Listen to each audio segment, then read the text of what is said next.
Well, hello there and welcome back to the Thai Expat Daily Show. I'm your host, Kieran Mack, as always, and delighted that you've been able to tune in with us yet again. Now, before we do get into today's show, as always, don't forget to like, subscribe, and share if you can. If you like listening to us on a podcast player, so you can, be on the go, check down below in the link in the description and it'll take you to a website where all the available podcasts that the Thai Expat Daily Show is on is there, and you can just subscribe to one of them. And finally, if you fancy supporting the show, there's another link down in the description called Buy Me a Coffee, and there you can you can buy us an old cappuccino or a latte or whatever you like to do, and that will all go to the show. Now that that's all done and dusted, we're going to bring to you the top 5 stories doing the rounds here in Thailand today. Thailand seeks cooperation from neighbours to address cross-border pollution. Thailand is seeking cooperation from neighbouring countries to address cross-border air pollution, which is seriously impacting the northern province of Thailand. Spokesperson for the Thai Ministry of Foreign Affairs, Kanchana Pakchuk, said that the Thai Foreign Ministry has coordinated with its ASEAN counterparts and has sought help to solve the problem within the framework of the ASEAN Agreement on Transboundary Haze Pollution. She added that Don also instructed the Thai ambassador in Myanmar to raise Thailand's concerns over the forest fires in that country with their foreign minister and Ministry of Natural Resources and the Environmental Conservation. She said that the issue was also raised with the ASEAN Secretary General, also seeking support from member countries and a meeting of countries concerned to discuss the problem. Kanchana said that at the February 28 meeting of ASEAN senior officials for social community and culture, it was agreed that a coordinating centre to address transboundary pollution should be established and that a new plan for ASEAN cooperation to address the problem should be formulated. So as you can see, they're really getting on top of it there. Let's have a few more committees, couple of years down the road, and then it may be all sorted out. But is that any good for the people of Chiang Mai, Chiang Rai and these northern provinces? Because Chiang Mai has been shrouded in dust with excessive PM 2.5 in many areas yesterday. Chiang Mai is still choked with PM 2.5 dust as the level exceeds 50 microns in many areas, particularly in Mueang Na sub-district of Chiang Dao district, where it was measured at 341 microns at 10 a.m. Saturday morning. The Geo-Informatics Space Technology Development Agency reported 508 hotspots in Chiang Mai yesterday, with 379 in Mae Hong Son and 335 in Chiang Rai. For the whole country, 3,405 hotspots were detected yesterday, compared to 6,424 in Myanmar, 2,987 in Laos, and 303 just in Cambodia. In Chiang Mai today, high PM 2.5 levels were reported at 10 a.m. in various districts around the province. Representatives from all districts have been meeting since this morning at the command centre to try find out more ways to address the haze problem. Results of the meeting are not yet known. In Mae Sai district in Chiang Rai, which has been blanketed by haze from forest and farm fires in neighbouring countries and locally for more than a week, the Pollution Control Department reported that the average PM 2.5 level is 309 microns and is regarded as health-threatening. The haze problem has driven many tourists away, said a vendor at Salem Joy Market in Mae Sai district, adding that she has no idea when the situation will improve. A tour operator in Chiang Saen district, meanwhile, said that about 20% of advance bookings for the Mekong River sightseeing tours have been cancelled. And of course they're going to be cancelled, and of course people are not going to go. And I think it's very obvious why. Nobody wants to go there to get sick. I read yesterday or somewhere, I forget, one of the news publications, that 12,000 people have been admitted to hospital with various lung conditions in the last week alone in Chiang Mai. So this problem is very serious, and it is unbelievable to think that the Thai government has done absolutely nothing to help anyone in this situation. Now, we can blame neighbouring countries, but if we're going to fix things, and if Thailand were serious, start with fixing things in your own country first. Then you can blame the other countries around you. But when you have burning going on in your own country, you can't start blaming other people in other countries. Fix the problems in your own country first, and then if it's still persistent and still as unhealthy as you say it's going to be, then you can start to focus on other countries. But fix the issue here in the country for your own people that apparently nobody seems to really care about up there in Chiang Mai and Chiang Rai provinces. It's very, very depressing for those people, and my heart goes out to them. And moving along, and we're moving to Phuket. Officials clarify Phuket metered taxi fares. The Phuket Info Centre, operated under the Phuket office of the Ministry of Interior, has issued a notice reminding people of the rates to be charged by metered taxis here in Phuket. The notice, issued on March 31st, marks the announcement by the Ministry of Transport in 2014 stipulating the metered taxi fares to be charged in Phuket. They have not changed since. The announcement marks the fares that came into effect on August 17, 2014. The fare rates are as follows. The first 2 kilometres, 50 baht flat fee. 2 to 15 kilometres, 12 baht per kilometre, and 15 kilometres or more, that's 10 baht per kilometre. Where the taxi is stuck in traffic or cannot move faster than 5 km per hour, it's 1 baht per minute is to be charged. Ordering a taxi via a call centre allows an extra fee of 50 baht to be charged in addition to the amount shown on the fare meter. Flag fall for being picked up at Phuket International Airport is another 100 baht in addition to the amount shown on the fare meter. Of note, the regulation posted specifically noted that if applied to meter taxi registered in Phuket, it did not mention that it is to be charged by meter taxis not registered in Phuket. Now, if we compare this to Bangkok, although meter taxi fees in Phuket have not increased in the past 9 years, they still exceed those charged in Bangkok, even after meter taxis in the capital were increased 2 months ago. The Department of Land Transport announced on January 13th the official tariff structure for Bangkok registered taxis, which is under 1 kilometre, 35 baht, 40 for big taxis. 1 to 10 kilometres, 6.5 baht per kilometre. 10 to 20, 7 baht. 20 to 40, 8. 40 to 60, 8.5. 60 to 80 kilometres, 9 baht per kilometre. Over 80 kilometres, that would be 10.5 baht per kilometre. Time in congested traffic or in traffic with speed under 6 km per hour is tariffed at 3 baht per minute. Flag fall for calling a taxi via a call centre costs 20 baht, while surcharge for Don Mueang and Suvarnabhumi Airport is 50 baht. Now, most taxis in Phuket are referred to as green plate taxis, as they are fitted with green and white license plates. Green plate taxis do not use fare meters, that's just to remind everybody. Instead, through negotiation with provincial officials, a list of standard maximum fares have been agreed upon.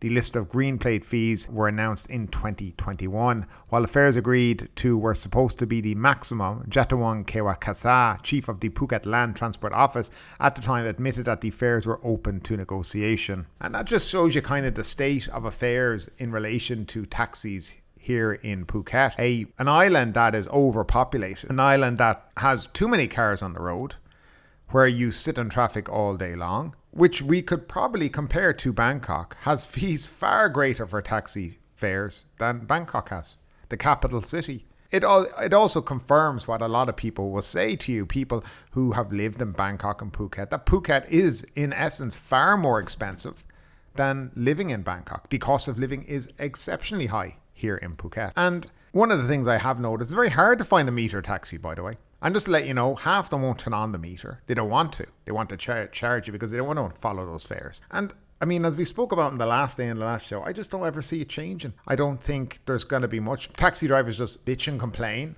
They cause problems. They harass people. They use violence, intimidation, and they get away with it. And it continues on here, and nobody does a single thing about it.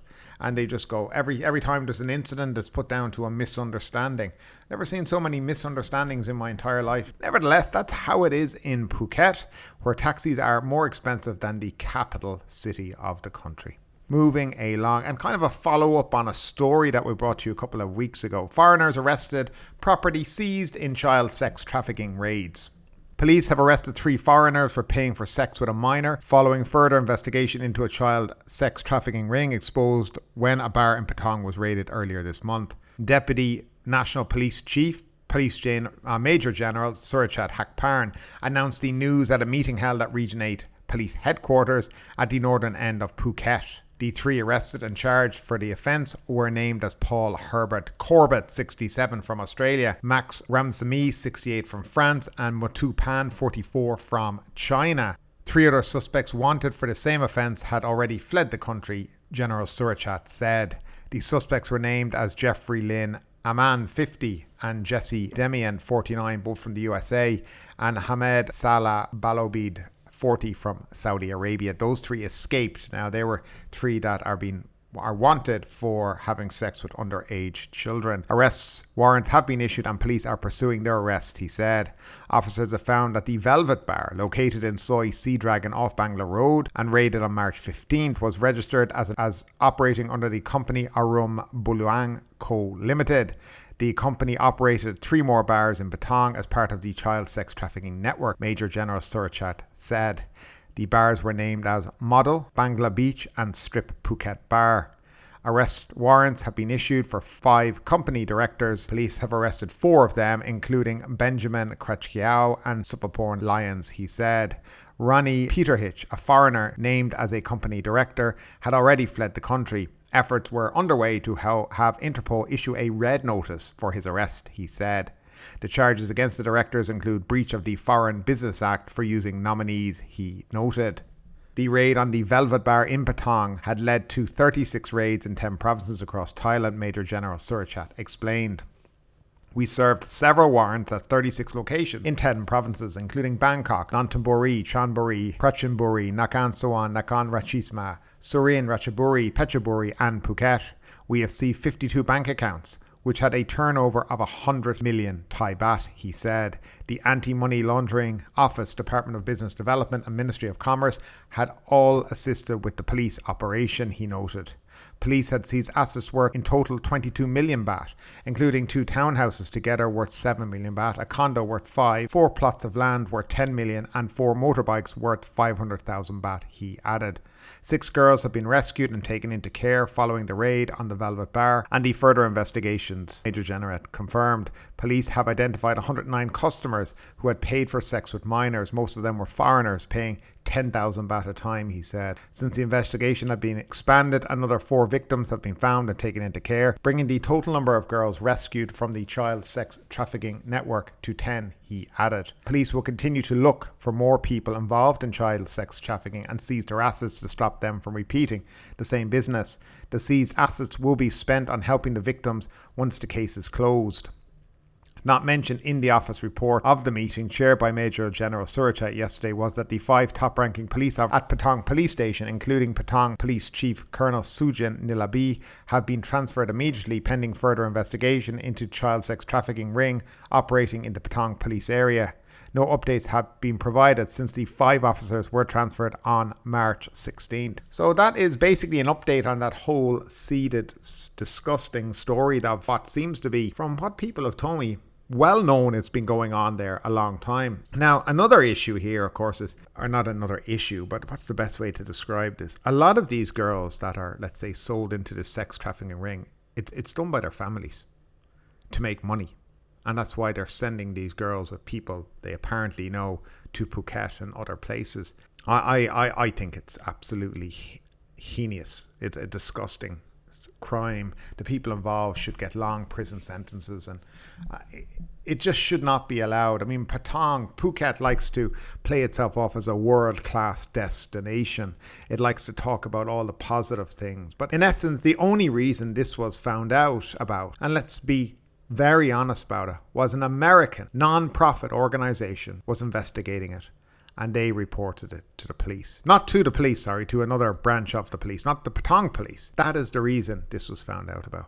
It wasn't because of good detective work by the Thai police department. It wasn't because they were doing their jobs. It wasn't because they cared about their citizens. It was only because an American non-profit found out about it and reported it. And obviously reported it through, I would say, probably the embassy in Bangkok as well. And they were forced to do something about it. And that is my personal opinion on it. Well, it's not personal opinion, to be quite frank. That's what happened. That was the only reason it was reported, that they followed up on it. And it just shows you, really, they only take action when the backs are to the wall and a reputation could be ruined. So let's look like we're all in on it. And, you can't say anything about the police major general himself, Mr. Big Joke, which he's known as. I mean, he's following up on it, but you can only be as good as the people that you have working for you in the police force. And the police force here in Thailand get a rough time. They get dogged on a lot, and they deserve it most of the time, because I think a lot of them forget that their job is to protect their communities, but they don't seem to. And they don't seem to care until, well, it's in the newspapers and on the TV and making world headlines. And that to me is a little bit sad. Now, moving along, another strange one I came across. Chinese Christians have been detained in Bangkok. More than 60 self-exiled Chinese Christians who were arrested in Pattaya for overstaying their visas are now at a police facility in Bangkok awaiting the authorities' next move. Human rights organisations are appealing to Thailand not to deport the 32 adults and 31 children who belong to the Shenzhen Holy Reformed Church, saying they would face persecution in China. The group was arrested at a resort in Pattaya on Thursday and detained overnight. The 32 adults appeared in court in Pattaya on Friday and were each fined 1,500 baht for overstaying their visas. 2 American citizens who have been helping the group were briefly held but not placed under arrest, said Police Tawi Kutlang, chief of the Nong Pru police station.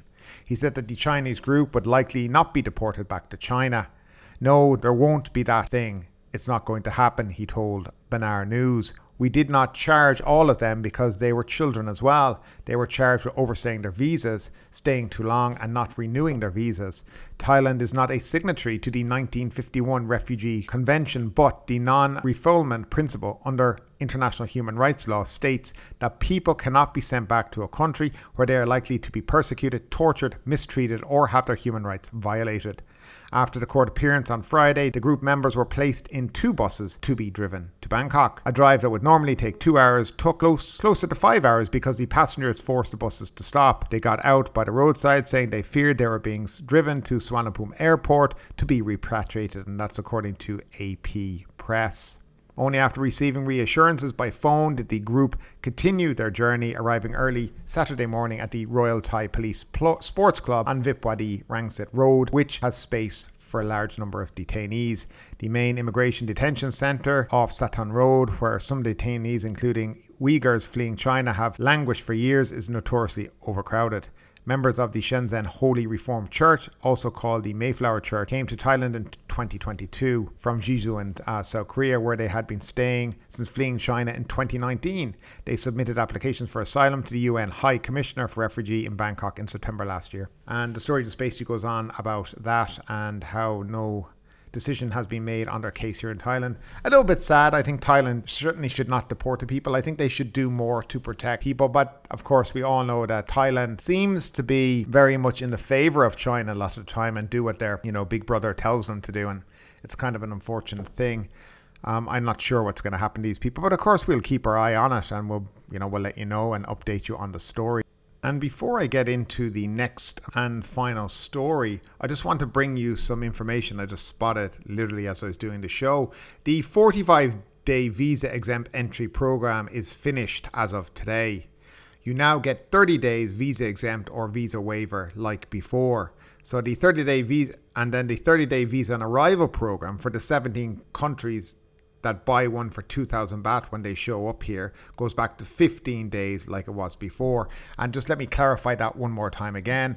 The visa exempt, when you arrive here in Thailand from many countries, you up until today, you were getting 45 days instead of 30. It was basically extended during COVID and you would get 45 days instead of 30 stamped in your passport. That will now be going back to 30 days. And obviously, if you want to stay another 30 days while you're in the country, you can go down to immigration, pay 1,900 baht, and you'll get extended for another 30 days. For the visa on arrival from 17 countries, including, I think, Russia is in that, you will now only get 2 weeks, 15 days for the 2,000 baht. Since COVID, you were getting 30 days for the 2,000, but it's been brought back now officially to what it was before COVID and everything else started. Now, it may change in the next few days or in the next week.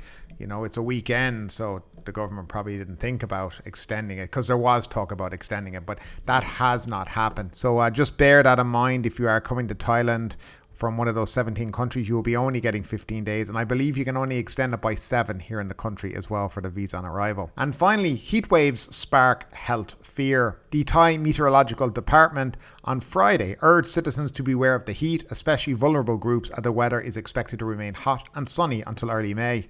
Can't be a bad thing, can it? The TMD Director General said that the temperatures in Thailand will remain high this summer, with the mercury tipped to climb to 43 degrees Celsius in the north and northeast, while the Central Plains region and the east will see similar temperatures of up to 42 degrees Celsius. The 4 provinces to feel the heat will be Sukhothai, Tak, Lampang and Mae Hong Son. Miss Champari warned elderly and obese people to avoid working or exercising outdoors during this period to avoid any risk of heat stroke. The director of the Institute of Geriatric Medicine said people who subject themselves to those conditions could see their body temperature exceed 40.5 degrees Celsius, potentially leading to dizziness, slow reflexes and even seizures. To minimize the risk of heat stroke for the elderly, he urged them to stay indoors in a well-ventilated areas if possible, stay hydrated and take regular cold showers. Anyone showing signs of heat stroke should immediately be placed on their back with clothes loosened in a ventilated room. Dr. Tong Shai, Director General of the Department of Medical Services, said that people are unlikely to perish, but it pays to take precautions as symptoms can be alarming and require care. Dr. Tanaboon, a neurologist at the Neurological Institute of Thailand, said most fatalities linked to heat stroke tended to have a comorbidity such as heart disease or hypertension. Yeah, so it is hot here in Thailand at the moment. I think, the last few days have really ratcheted up. So at the moment in Phuket, where I am, it's 28 degrees Celsius. I'm recording the show the night before at 8 p.m. here, so it's pretty hot. And we're expecting rain later on tonight as well, so we'll see if that happens. But the highest temperature here in Phuket for the next week is 33 degrees. That's it. 33 a high of, and the low will hit around 25. So they're the temperatures here in the southern provinces, which are okay, but it's still very, very hot, and a lot of tourists around the place are struggling with the heat. But that's what you should expect when you come to the beautiful country of Thailand in high season. Lots of warmth because you're escaping the cold winter of your own country. Nevertheless, that's it for today, folks. Thanks again for tuning in as always, and we'll see you tomorrow with another show. Anyway, have a great day and stay safe out there. But ultimately, with this story or anything else that stood out to you today, I'd love to know your thoughts in the comments down below. Because yes, this is a news show, but it's also a conversation. Now keep that conversation going. Make sure you like this video, subscribe to the channel, share the video, and do all the good stuff that does help that YouTube algorithm. But ultimately, my name is Kieran Mack. You've been listening to the Thai Expat Daily Show, and we will see you next time.